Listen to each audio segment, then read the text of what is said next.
Bismillahirrahmanirrahim. Assalamualaikum warahmatullahi wabarakatuh.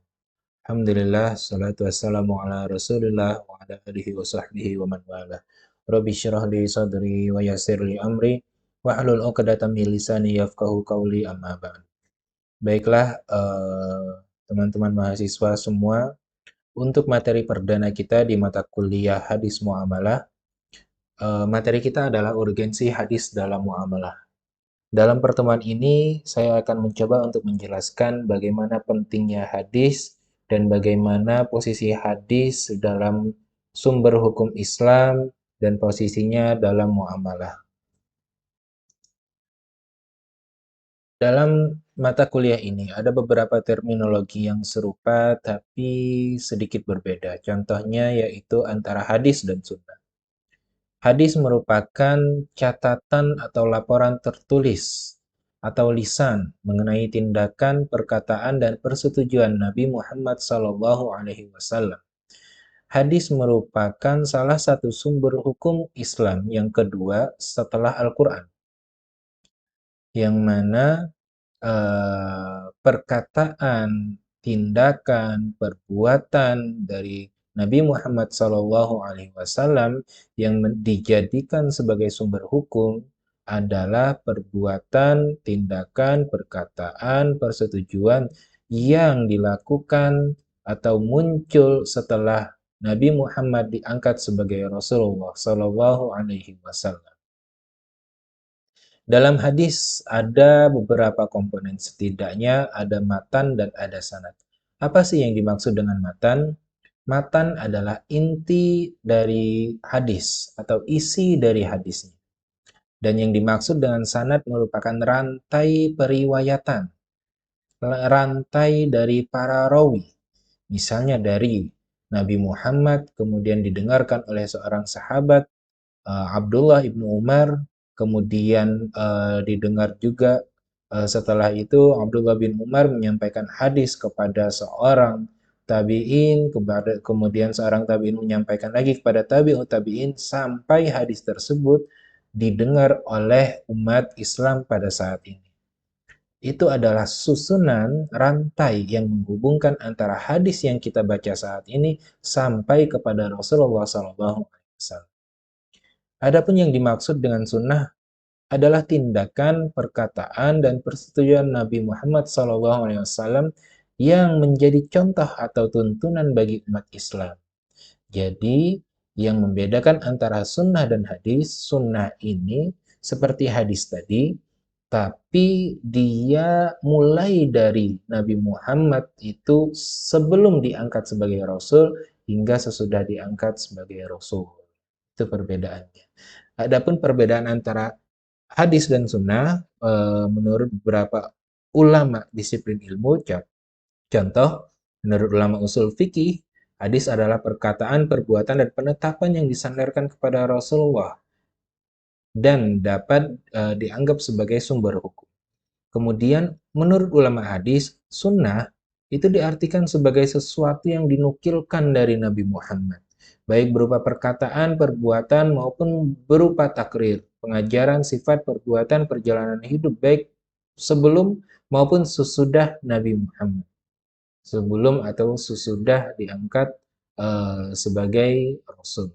Adapun ulama fikih, sunnah, ada juga istilah sunnah di dalam fikih, yaitu salah satu sumber hukum taklifi yang dilakukan, yang artinya perbuatan yang dilakukan itu mendapatkan pahala dan ditinggalkan tidak mendapatkan dosa.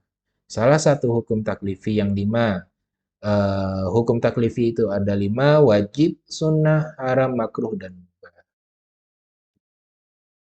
Kedudukan hadis di dalam sumber hukum Islam. Dalam sumber hukum Islam itu ada banyak sumber hukum Islam, tapi 4 diantaranya yang mayoritas yaitu Al-Quran, hadis, ijma, dan qiyas. Al-Quran jelas, hadis berada posisi di nomor 2 setelah Al-Quran. Kemudian ada juga 2 sumber hukum lain, yaitu ada ijma dan qiyas. Ijma merupakan konsensus para ulama pada zaman itu yang sepakat tentang suatu hukum dalam suatu perkara. Sedangkan kias merupakan salah satu cara ijtihad untuk mengetahui hukum suatu muamalah. Dengan cara apa? Dengan cara menganalogikan eh, dengan sesuatu muamalah yang sudah ada hukum sebelumnya.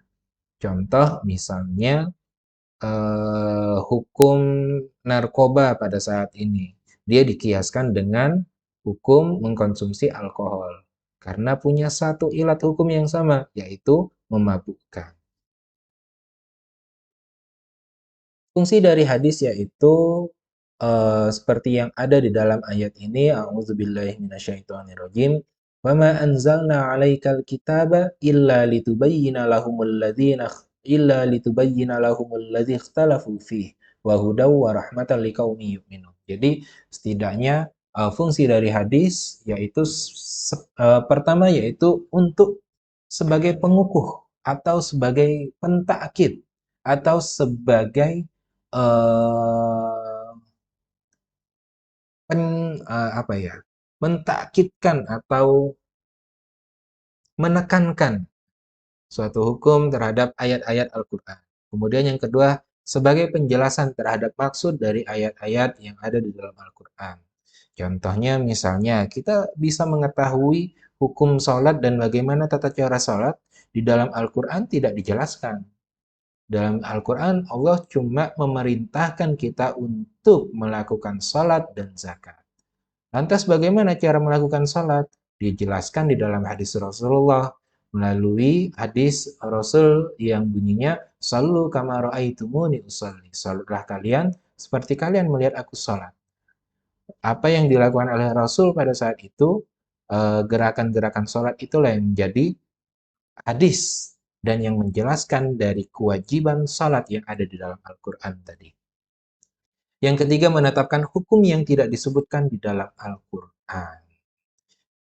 Ini setidaknya fungsi dari hadis. Kemudian di dalam agama Islam ada beberapa eh, kerangka kerangka dasar.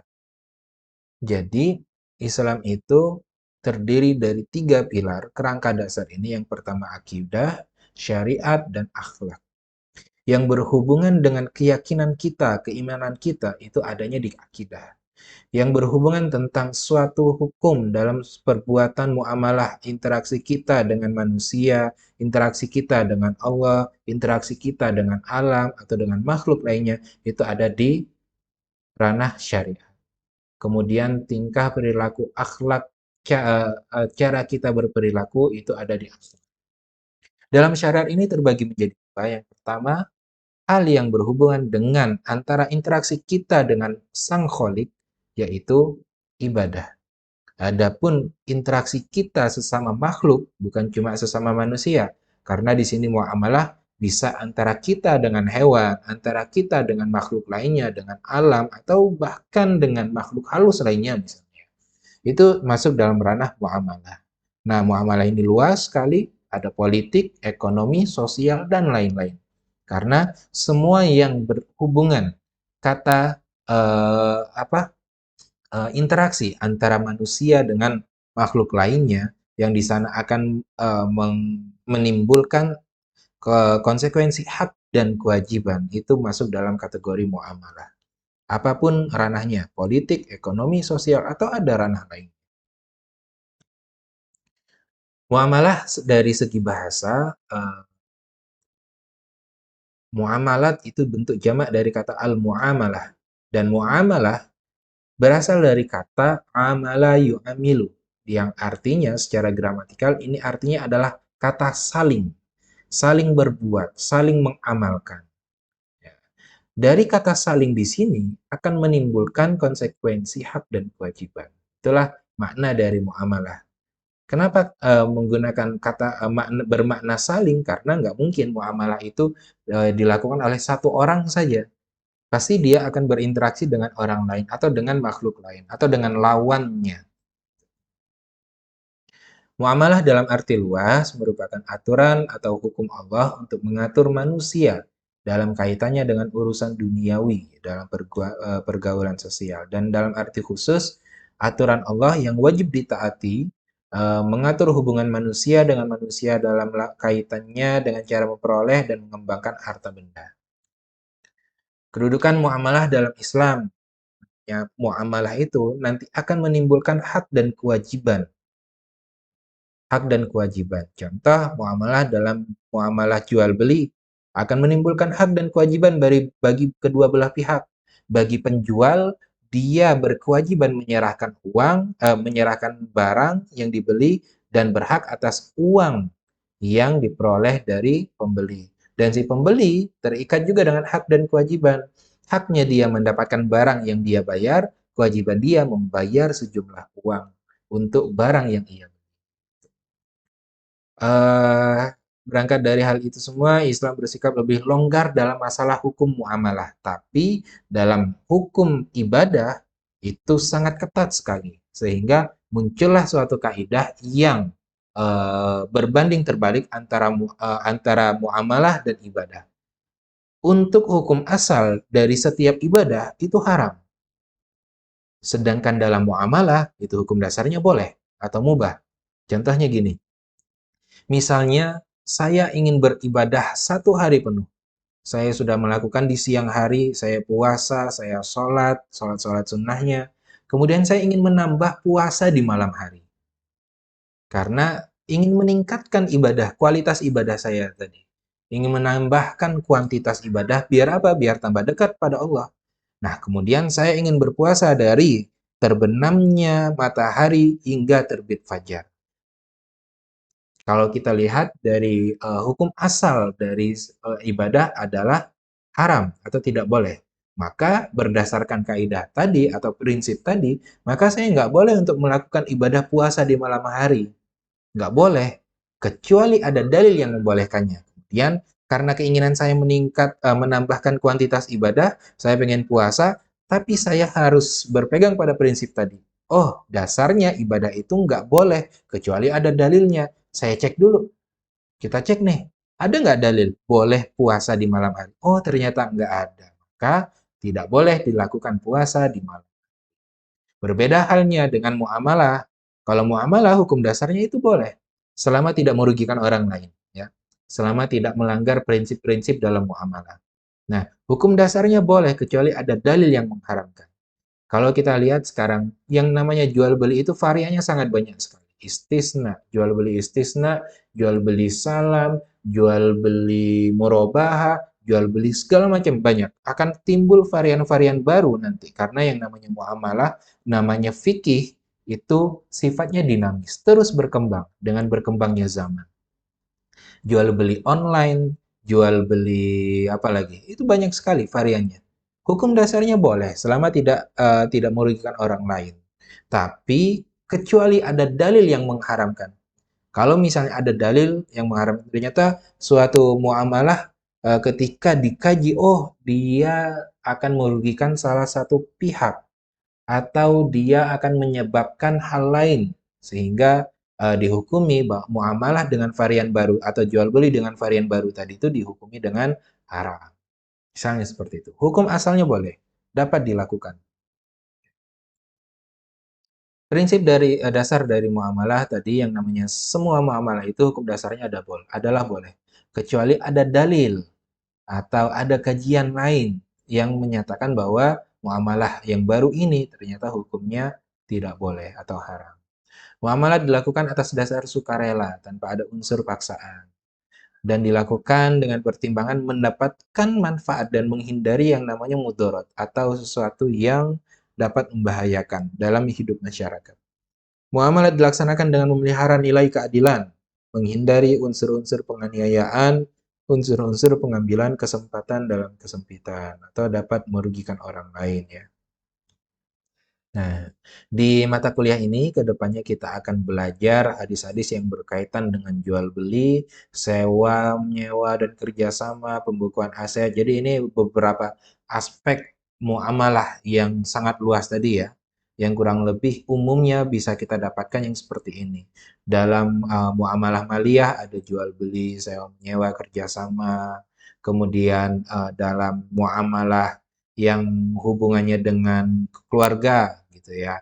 Ada warisan, wasiat, pernikahan, ada perceraian, kemudian dalam muamalah yang lebih luas lagi ada misalnya kayak perlombaan, kontes, serta hadiah, hewan buruan, dan yang berhubungan dengan jinayah atau hukum misalnya ya. Bagaimana hukum, bagaimana pembunuhan, serta jenis-jenisnya. Kemudian ada hukuman dalam kisos, bentuk hukuman berbentuk kisos, hudud, ada juga berbentuk diyah, takzir, dan bagaimana posisi hakim dan kesaksian dalam Islam. Ini beberapa tema yang akan kita pelajari hadis-hadisnya di beberapa pertemuan ke depan. Pertemuan pertama ini sampai di sini. Syukron. Assalamualaikum warahmatullahi wabarakatuh.